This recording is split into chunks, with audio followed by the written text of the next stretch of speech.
Olá, amigos do Ponto Canal, tudo bem? Bom, continuando o nosso curso de jQuery básico, na aula de hoje nós aprenderemos o conceito de seletores hierárquicos, ok? Para isso, antes de nós começarmos a aula, peço que vocês criem um arquivo aula4.html, tá? E deixem ele nesse formato, tá?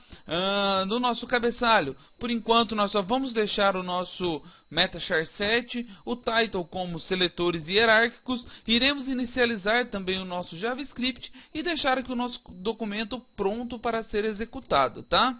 Dentro da nossa body, dentro do corpo do nosso documento, eu peço que vocês criem uma div e coloquem uma classe nela como div1, ok? E dentro dela nós vamos colocar um H2, logo abaixo um parágrafo com um span dentro dele e um span fora desse parágrafo também, tá? Fora dessa div eu peço que vocês coloquem um H2 e 3 parágrafos logo abaixo, tá?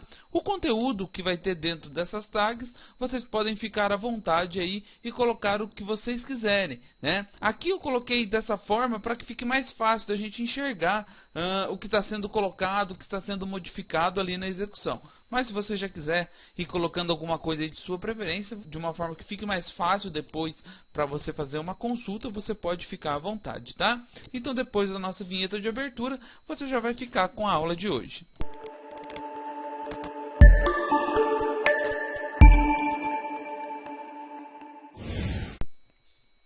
Bom, gente, inicialmente vamos atacar nossas tags encapsulando elas e passando uma formatação inicial. Aqui praticamente sem dar nenhuma hierarquia a essa seleção, né? Então nós aprendemos na última aula que para encapsular todas as funções nativas do jQuery dentro de uma tag, nós colocamos o sinal de cifrão, né? Abrimos e fechamos parênteses, abrimos e fechamos aspas e colocamos a nossa tag ou o nosso seletor ali dentro, né? Bom, então vamos passar uma regra de CSS nesse H2. Vamos colocar aqui que ele vai ter uma margem, ok?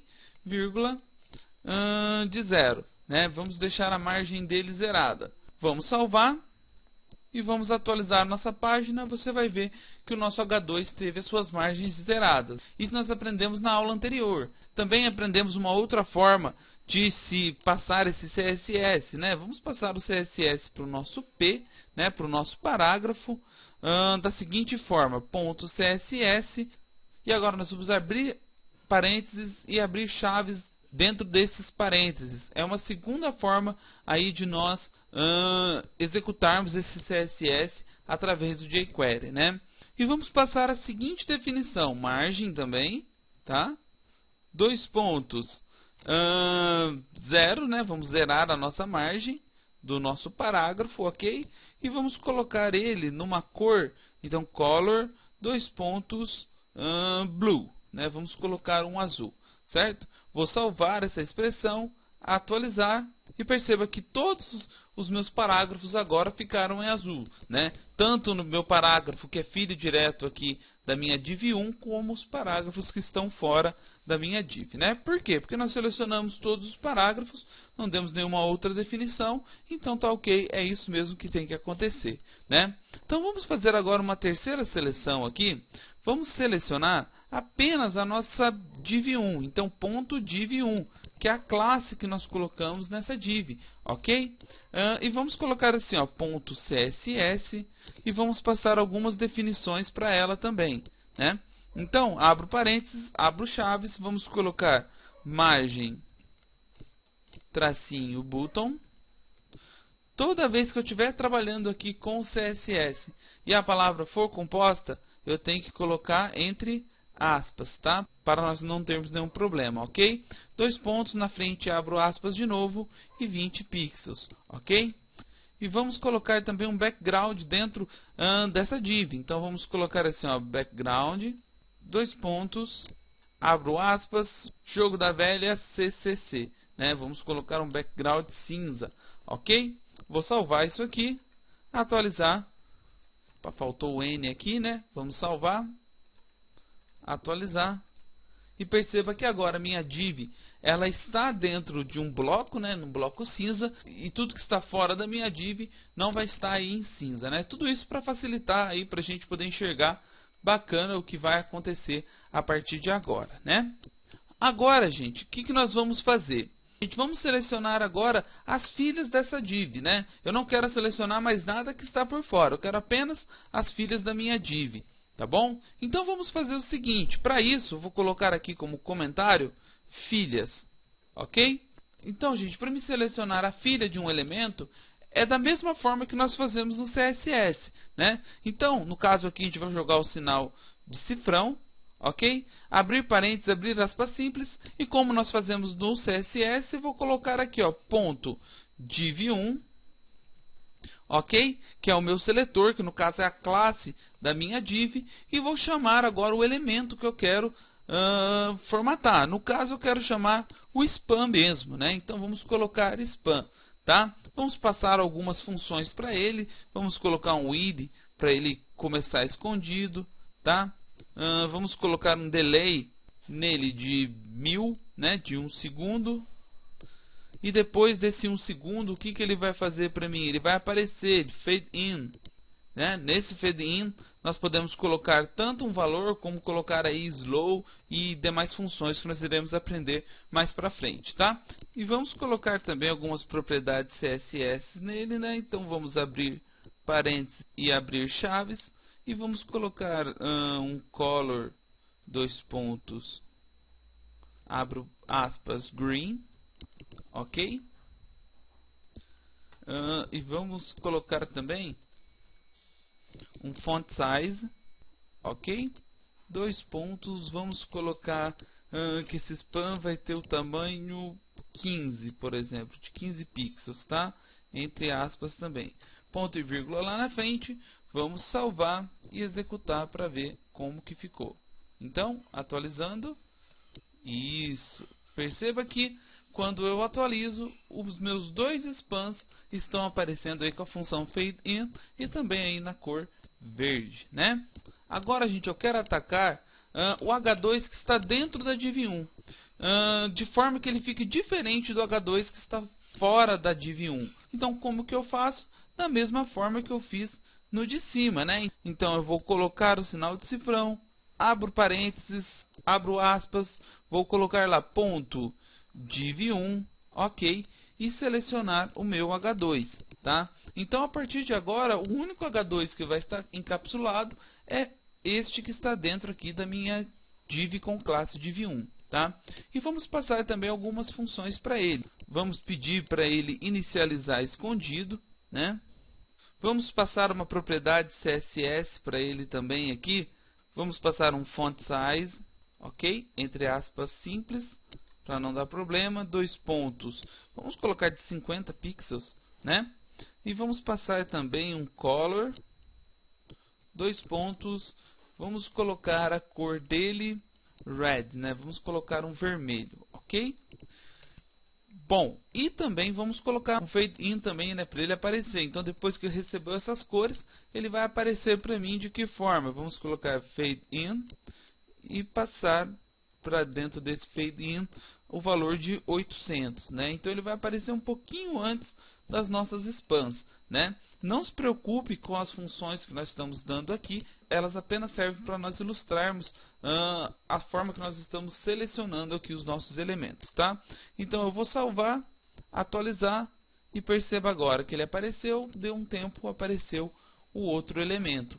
Atualizando de novo, você vê que ele aparece já quase que instantaneamente, porque eu não dei nenhum delay, né? Eu pedi para ele aparecer e a velocidade de aparecer deles é de 800, e no spam foi que eu pedi esse delay, tá? Então, gente, perceba que aqui nós temos o primeiro conceito de seletores hierárquicos, que é através do seletor de parentesco, né? Então, eu selecionei ali a minha div com classe div1 e depois eu fui selecionando as filhas dela, tanto a spam quanto a nossa H2, tá?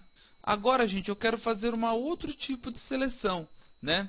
É um tipo de seleção que nós vamos chamar de o seguinte: filhas diretas do elemento, né? Então, o que vai ser esse tipo de ataque de filhos diretos do elemento? Quando eu colocar um elemento aqui, eu quero atacar somente a filha direta dele. Esse conceito ele vem lá do HTML e do CSS. E o que ele é? Por exemplo, eu tenho aqui a minha div 1, certo? E dentro dela eu tenho duas spans. Mas uma das spans é filha direta dessa div 1, que é no caso essa aqui, ó, span filho div 1, né? Vamos até colocar assim, ó, filho direto, para facilitar. E nós temos aqui um span dentro da tag P. Ela não é filha direta da div 1, ela é um ancestral da div 1. Né? Se nós fizermos a seleção através das filhas diretas do elemento, ela não vai ser selecionada. Né? Vamos ver se isso funciona? Como que nós fazemos esse tipo de seleção através das filhas diretas de um elemento? Então, sempre vai começar com o sinal de cifrão, tá? Abro parênteses, abro aspas duplas, e dentro nós vamos selecionar o nosso elemento ancestral, que no caso é o div 1. Ok? Então, eu quero chamar quem? Eu quero chamar a span, que é filha direta desse div 1. Então, para isso, nós colocamos o sinal de maior que e colocamos span. Né? Dessa forma, o que eu estou fazendo? Eu estou dizendo para o elemento que eu quero selecionar diretamente só a minha span, que é filha direta da minha div com classe div 1. Tá? Então, vamos colocar também aqui uma função CSS nela. Tá? Vamos colocar uma função de cor. Vou abrir as minhas chaves aqui dentro. Vamos colocar um color, red, tá? Vamos salvar, atualizar. Perceba que a minha span, que não é filha direta da div, ela permaneceu em verde, né? Mas a minha span, que é filha direta da minha div com classe div 1, ela ficou em vermelho, né? Então, aqui nós temos um segundo tipo de seletor hierárquico, que é quando nós selecionamos apenas de forma direta o elemento, né? Então, para isso, nós colocamos o sinal de maior que aí, tá? Mais para frente, nós iremos aprender maneiras mais organizadas para se atacar esses seletores, né? A aula de hoje é para nós conhecermos um pouco da mecânica dos seletores aí dentro do jQuery, né? Tenho certeza que todos que têm uma base boa aí de CSS e de HTML não terão nenhum problema aí para entender o que está sendo passado aqui na aula de hoje, tá bom? Bom, gente, então continuando, nós vamos para o nosso terceiro conceito aí de seletores hierárquicos, né? Que é para nós selecionarmos o primeiro elemento após o elemento selecionado, né? Então vamos colocar aqui como título primeiro elemento após o selecionado, né? Então o que eu estou dizendo aqui? O que nós vamos fazer nessa forma de seleção, né? Nós vamos selecionar um elemento. Só que eu quero passar a função jQuery para o próximo elemento que aparecer, né? Não para ele. E como que nós fazemos isso? Nós iniciamos aí a nossa função. Então, sinal de cifrão, abro parênteses, aspas simples ou aspas duplas, né? Vamos agora selecionar os elementos que estão fora da nossa div, né? Vamos selecionar aquele P ali que está com classe P1, né? Então, vamos colocar assim, ó, P1, chamando a classe dele. E para me selecionar os próximos elementos, nós vamos fazer uma adição, né? Então, nós colocamos o sinal de mais, tá? Mais e P, né? Então, eu quero que ele selecione o próximo elemento P que aparecer depois desse P1, né? No caso, quem ele vai selecionar aqui será esse P2 fora de div 1, tá? E o que nós vamos fazer com esse P, né? Vou passar aqui uma função para ele. Eu quero uma função CSS. Então, eu vou abrir parênteses, vou abrir chaves dentro. Vamos passar um font size, alterar para 25 pixels. Ok? Então, quando eu salvar e atualizar a minha página, perceba que o meu P2 aqui, ele ficou maior do que os outros parágrafos, né? Por quê? Eu ataquei ele de forma indireta, né? Atacando o P1 e chamando o próximo elemento. E tem uma outra forma de seleção também, que nós vamos ver aqui, que é atacando todos os elementos após o selecionado, né? E de que forma que nós fazemos isso? A sintaxe é praticamente a de cima, então eu posso até copiar e colar aqui. E o que vai se alterar? Ao invés do sinal de adição, nós vamos colocar um til, tá? E esse til é que vai fazer a função aí pra gente de todos os elementos. Então, a partir aqui da minha classe P1, todos os parágrafos que forem seguintes, eles vão receber essa função, né? Então vamos fazer com que os parágrafos após essa P1, que a cor da fonte se torne preta, né? Então vamos colocar assim, color. E aqui dentro das aspas nós vamos colocar black, ok? Vou salvar, vou atualizar e perceba que agora ele atacou todos os parágrafos que estão para frente do meu P1 ali. Então, gente, espero que vocês tenham gostado da aula de hoje. Se gostou, curte, compartilhe nas redes sociais. Se inscreve aqui no nosso canal se você ainda não for inscrito. E fica aqui o meu forte abraço para todo mundo e até a próxima. Esse curso tem um apoio de Avila Host, hospedagem web, Linux e Windows, revenda, servidores dedicados e servidores cloud, infraestrutura de última geração. Clique no link da descrição e saiba mais. Planos a partir de R$ 9,99 ao mês.